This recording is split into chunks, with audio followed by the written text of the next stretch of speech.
August 20th, 1944. A wet field outside Brest, France. Corporal Jack Masey from Brooklyn stood in mud and rain, inflating a rubber tank that weighed 93 pounds but was supposed to fool the German army into thinking it weighed 30 tons. The tank looked real from 200 yards. Up close, you could see the seams where the rubber panels were glued together. You could hear the faint hiss of air escaping through imperfect valves. The problem was simple and deadly. The American army needed to take the port of Brest. 3 infantry divisions surrounded the city. 35,000 German troops under General Hermann Bernhard Römke held defensive positions inside, determined to fight to the last man. American commanders wanted Römke to believe he faced overwhelming force, hoped he would surrender without a prolonged siege. But the Americans didn't have The first man who realized conventional warfare wasn't enough was Ralph Ingersoll. Ingersoll had been managing editor of the New Yorker and Fortune magazine, founder of the New York newspaper called PM. He joined the army in 1942 and ended up in London working with military planners on the invasion of Europe. Ingersoll watched British deception operations in North Africa, Operation Bertram in 1942.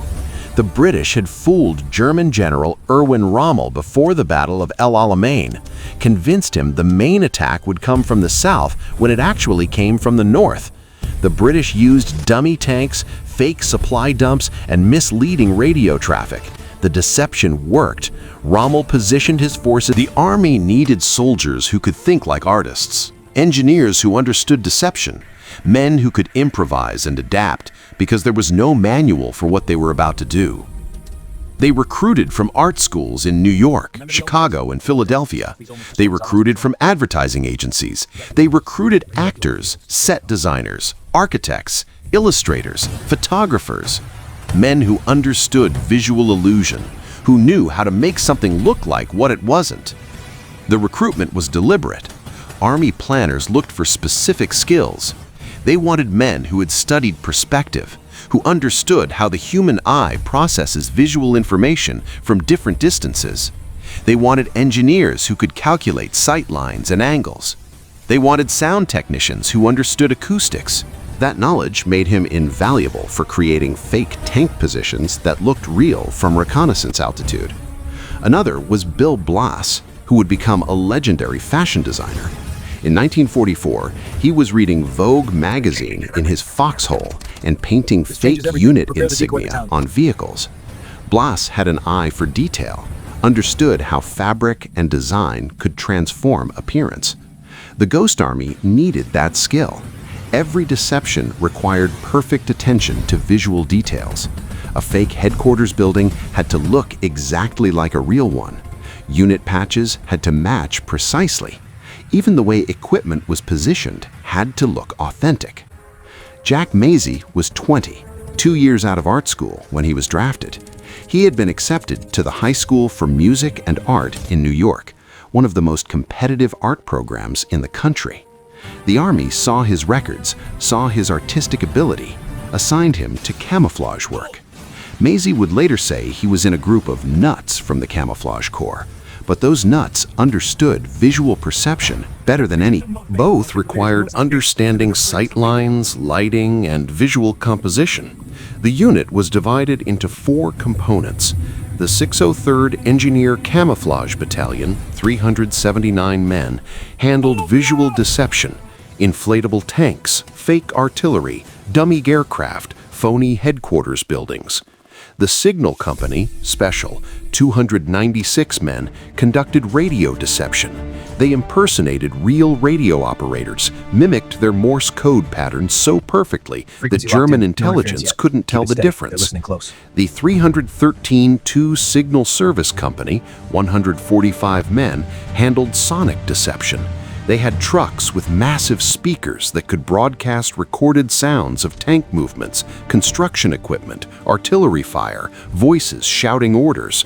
The 406th Engineer Combat Company, 168 men under Captain George Rebb, provided security for the others. They were trained as combat soldiers because someone had to protect the artists when they got too close to German lines. The unit arrived in England in May of 1944, just before D-Day. Some troops went to Normandy 2 weeks after. If you didn't have a compressor, you used bicycle pumps. If you didn't have bicycle pumps, you used your lungs. Masey and his team spent hours blowing into valves, getting lightheaded, their faces turning red from exertion. The tanks looked convincing from aerial reconnaissance distance. Up close, you could tell they were fake, so the Ghost Army soldiers made them look real in other ways. They scattered real artillery shells around the fake guns. They created natural debris, equipment boxes, tarps, oil stains. Captain Rebb's 406th Engineers used bulldozers to carve fake tank tracks into the mud, making it look like armored vehicles had driven through. They dug artillery positions. They built fake ammunition dumps. At night, the Sonic trucks rolled up to within 500 yards of German lines, 5 half-tracks per fake tank battalion. They cranked up speakers and played recordings of tanks approaching, parking, and When the soldiers went into nearby towns, into cafes and bars, they wore these patches and told stories about the 6th Armored Division, knowing German spies might be listening. Corporal Jack Masey later said his shirts were wrecked because he sewed so many different patches onto them over the course of the war. Every operation meant impersonating a different unit, which meant different patches, different stories, different fake radio signatures. The Germans responded to the Brest deception with artillery fire. On August 23, 22-year-old Corporal John Harvey from New Jersey was sitting in his Jeep near the fake tank positions when he heard shells coming in. He tried to get out of the Jeep. His gun belt caught on the steering wheel. He couldn't move. 2 shells slammed into the ground 50 to 60 feet in front of him. They hit hard. In his analysis afterward, he wrote that those tanks should not have attacked in that place, or else the Ghost Army should have positioned its deception in another area. The lesson was clear. Coordination mattered. Communication mattered. Deception could save lives or cost them, depending on how carefully it was planned.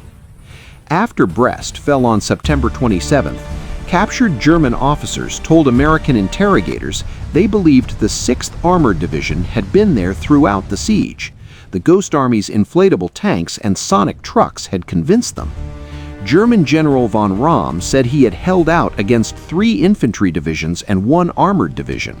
The armored division was fake. He never knew. Intelligence reports showed the Germans had shifted 20 to 50 artillery pieces to counter the fake armored threat. Real German guns firing at rubber tanks. Real German soldiers watching fake positions. Resources tied up by an illusion. But the operation taught the Ghost Army what they were. Every commander had to know where the Ghost Army was positioned, what illusion they were creating, and where real units should not attack. Communication failures cost lives. The Ghost Army would not allow that to happen again if they could prevent it. The soldiers also learned practical lessons. Inflatable tanks needed constant maintenance. The rubber developed leaks, small holes from shrapnel, tears from rough handling, valve failures. The men carried repair kits, patched holes in the middle of operations, sometimes while German artillery fired nearby. They learned to inflate tanks in different weather conditions. Cold made the rubber stiff and harder to work with. Rain made everything slippery. Wind tried to blow the inflatable equipment away before it was properly secured. They learned that sonic deception worked best at night, when sounds carried farther and German observers couldn't visualize. By September 1944, the Ghost Army had refined its techniques. Operation Bettenberg in Luxembourg ran from September 15 to 22. The unit impersonated the 6th Armored Division, holding a gap in General George Patton's line during an assault on the German city of Metz. They maintained the deception for 8 days, which was unusually long. Keeping up appearances that long required constant attention to detail, constant improvisation. 8 days meant the soldiers couldn't just set up inflatable tanks and leave. They had to make the fake division look active, operational, alive. They moved vehicles between positions to simulate normal military activity. They ran generators to create light patterns at night that matched real headquarters operations.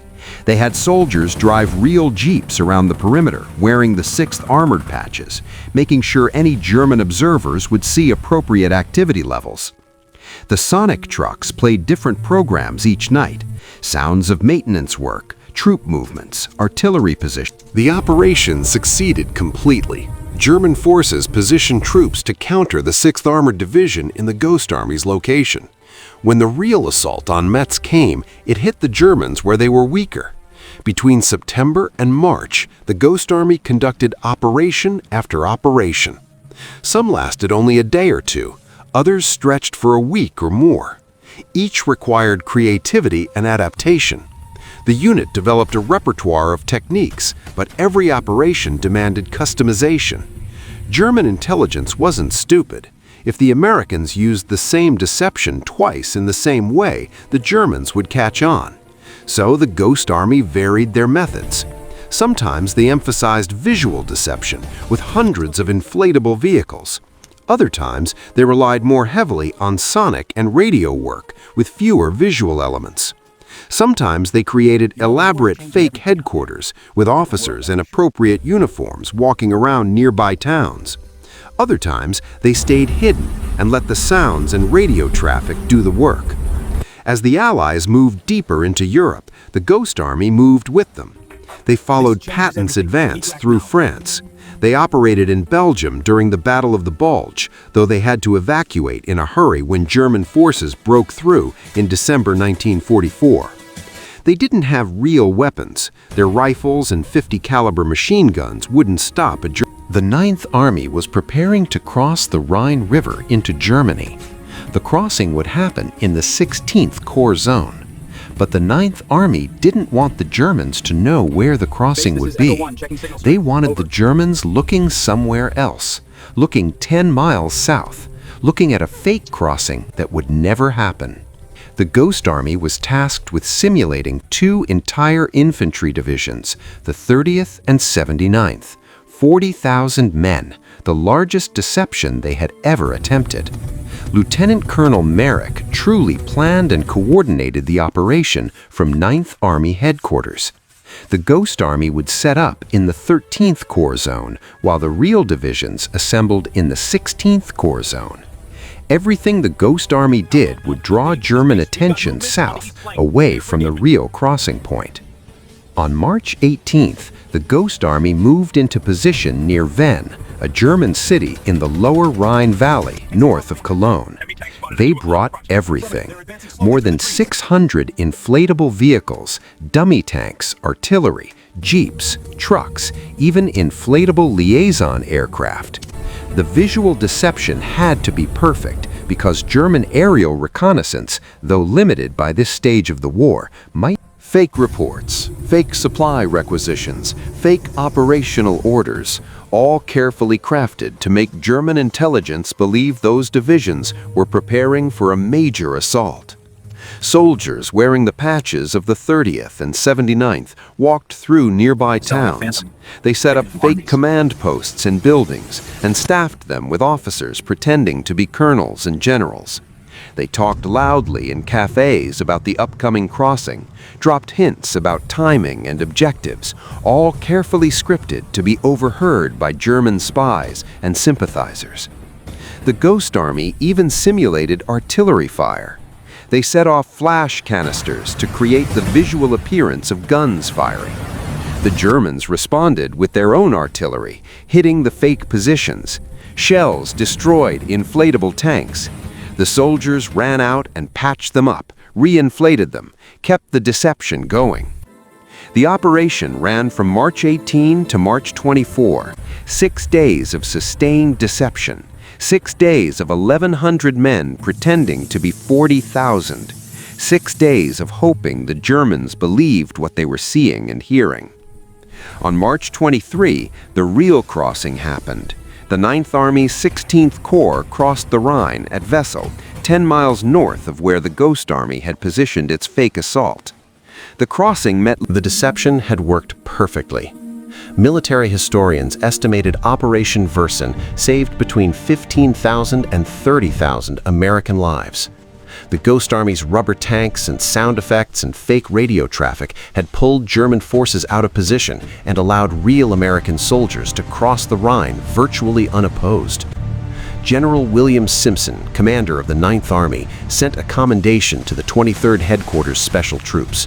He wrote that the careful planning, minute attention to detail, and diligent execution of the tasks accomplished by the personnel of the organization reflect great credit on this unit. It was one of the few official recognitions they received during the war. 2 weeks later, the war in Europe ended. The Ghost Army's mission was complete. The question that haunted German commanders after the war was simple. How did they miss it? How did American forces keep appearing where German intelligence said they wouldn't be? How did American strength always seem larger than the Germans calculated? The answer was buried in details German intelligence officers never saw. The inflatable tanks hidden inside the canvas-covered trucks, the Morse code operators mimicking radio signatures so perfectly that German signals intelligence couldn't detect the deception, the sonic recordings played from speakers in the middle of the night, the patches sewn onto uniforms, the fake stories told in cafes, the rubber aircraft that looked real from reconnaissance altitude. German intelligence operated systematically. They monitored Allied radio traffic 24 hours a day, listening for patterns. They analyzed every transmission, cataloged every radio operator's unique Morse. All the evidence pointed to a real armored presence. Romke allocated his forces accordingly, positioning troops and guns to counter an armored threat that didn't exist. German intelligence officers monitoring radio traffic thought they were listening to real divisions moving into position. They never realized the operators were actors playing roles. The Ghost Army's radio unit had studied captured German signals intelligence reports, learned what the Germans looked for, made sure their fake traffic matched German expectations perfectly. They didn't just send random messages, they created complete, believable communication patterns that mimicked how American divisions actually operated. German artillery crews fired at what they thought were real tanks and real gun positions. They destroyed rubber and felt satisfied they had scored hits on enemy armor. After action, reports from German artillery units noted successful strikes against American armored positions. Those reports were filed, analyzed, used to evaluate German artillery effectiveness.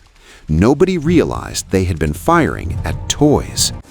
The fundamental problem for German intelligence was that the deception was multi-layered. The Ghost Army didn't just put up fake tanks and hope Germans would see them.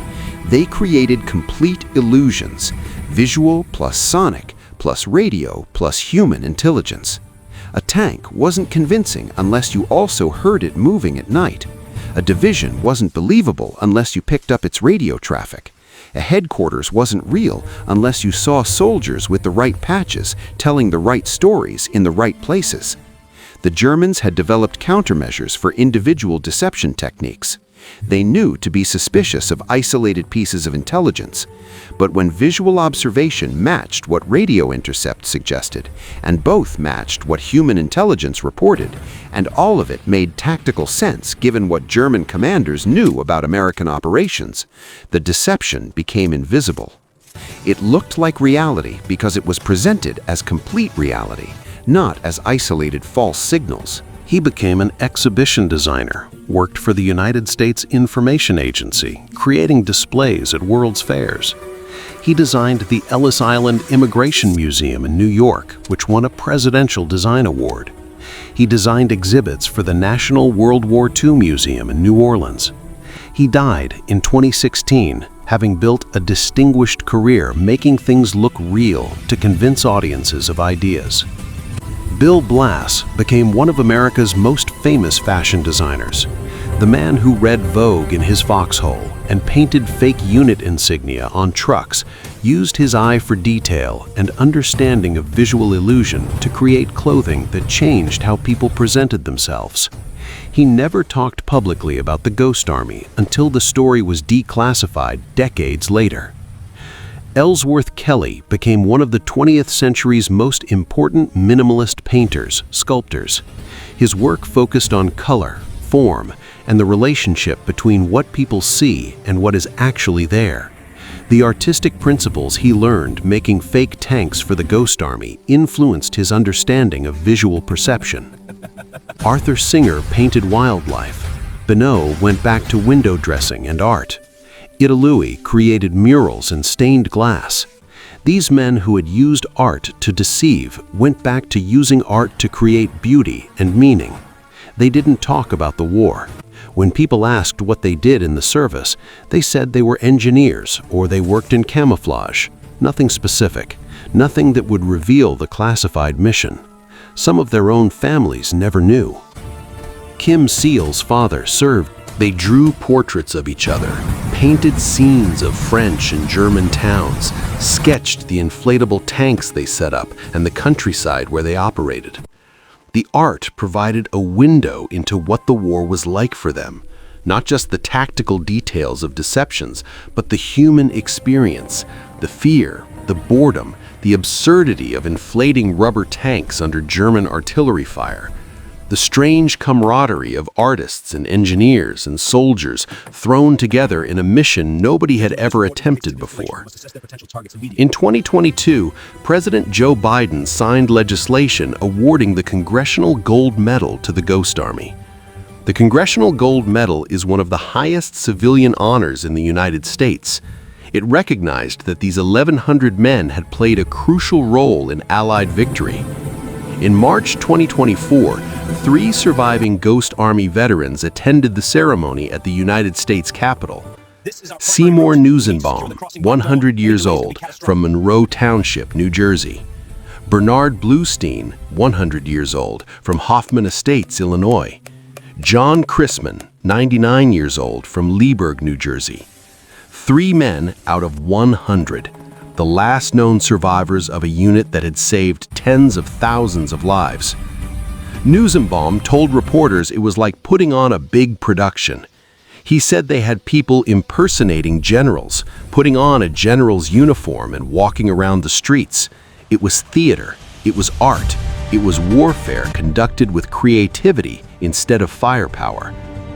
30 years after the war ended, when the story was still classified, a United States Army analyst studied the Ghost Army's missions. He came away deeply impressed. He wrote that rarely, if ever, has there been a group of such a few men which had so great an influence on the outcome of a major military campaign. That assessment was accurate. The Ghost Army conducted more than 20 major deceptions across France, Luxembourg, Belgium, and Germany. They simulated the presence of 30,000 soldiers using 1,100. They convinced German commanders that American forces were larger, were positioned differently, were planning attacks in places where no attacks were coming. They drew German artillery fire, German troop movements, German defensive preparations toward threats that didn't exist. And while Germans focused on fake armies, real American divisions attacked where the Germans were weakest. The estimated casualty reduction ranges from 15,000 to 30,000 American lives saved. That number comes from comparing casualty rates in operations where the Ghost Army provided deception support versus similar operations without deception. River crossings, advances through defended territory, assaults on fortified positions. The men who did this received almost no recognition for 50 years. While they kept silent, the official histories of World War II were written. Those histories talked about infantry divisions and armored divisions and airborne operations. They talked about generals and battles and campaigns. They didn't mention the 23rd Headquarters Special Troops because that story was classified. By the time the story was declassified in 1996, the accepted narrative of how the war was won was already established. the Ghost Army's role wasn't part of that narrative. It took another 2 decades and the work of people like Rick Beyer to bring the story to public attention. And it took until 2022, 77 years after the war ended, for the United States government to officially recognize the unit's contribution with the Congressional Gold Medal. But the men themselves never seemed to need the recognition. When interviewed in later years, they talked about the experience with a kind of bemused wonder. They had been artists and students and window dressers. They got drafted, ended up in a unit doing something nobody had ever done before, improvised their way through it, and somehow it worked. They made the Germans believe in phantom armies. They saved thousands of lives, and then they went home and went back to being artists and designers and architects. Jack Masey said the Ghost Army was a group of nuts from the Camouflage Corps, including Bill Blass, who read Vogue in his foxhole. He said when the war was over, none of them wanted another war. They wanted to build things, create